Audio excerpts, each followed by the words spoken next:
Good morning to one all. Today I would like to discuss the poem The Rain on the Roof.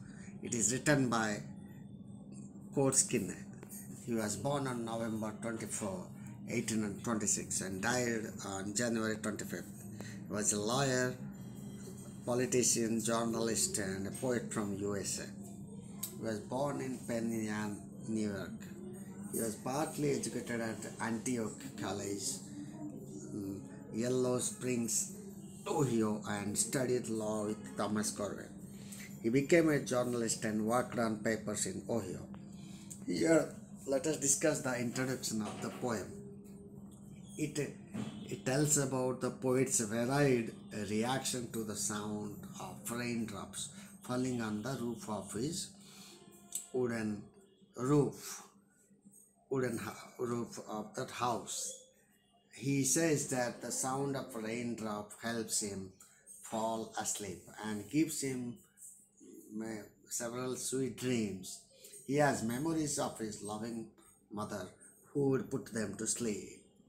Now let us discuss stanza wise.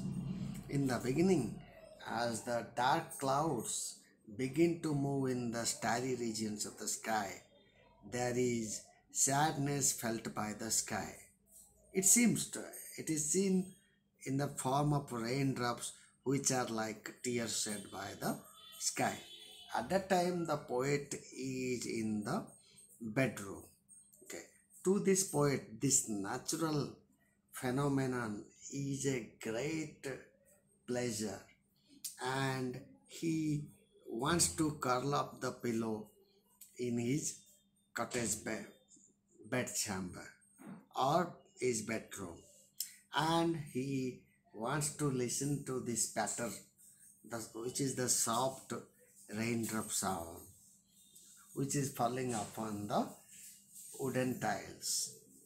In the second stanza, if the poet says that the falling of raindrops on the tiles of the roof creates a musical effects with echoes and that beats in his heart.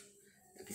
He goes to dream 1,000 fancies. The poet is busy in dreaming, and the raindrops bring out more and more memories which are associated with his past experiences. He listens to the patter, which is the soft rain sound of his cottage, and enjoys. In the third stanza, as he dreams, his mother comes. He remembers that his mother is not alive. He remembers the mother how looked after him and his siblings. He remembers her benevolent looks as she used to leave him alone in sweet dreams to sleep till dawn, not only to himself but also to his siblings. Okay, so the poet cherishes this memory of love of her mother and her looking or gazing at him. It's very sweet. Okay, when the poet listens to the patter of the rain on the roof of his cottage. Now let's move to the poetical devices. Enjambment. Enjambment means one or two or three lines, running lines without having punctuations. Example, when the humid shadows hover over all the starry spheres and the melancholy darkness, etc. Now let's move to alliteration. The repetition of consonant sound in close connections, like humid hover, H and H are repeated. Starry spheres, S. Initial consonant sounds are repeated. Press pillow, P and P. Lie listening, L and L.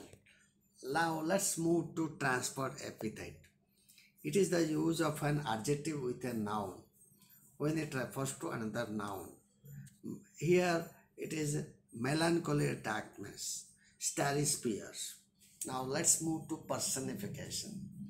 Personification means it attributes some human quality or it attributes some non-living being quality, inanimate quality. So example, melancholy darkness or gently weeps in rainy tears. They give human quality. Now let's move to the last poetical device, onomatopoeia. Okay, it tells the imitations of the sound like patter, tinkle in the second stanza. Like that, many literary devices you will find out in other two stanzas. Let us discuss the theme of the poem. Here, the poem is the healing power of rain. The musical sound of raindrops falling on the rooftop at night has the ability to revive the sweet memories, and it arouses fancies in an otherwise busy mind. Here, the rain soothes and comforts an overworked mind by taking it back to its lovely past. Thank you for watching.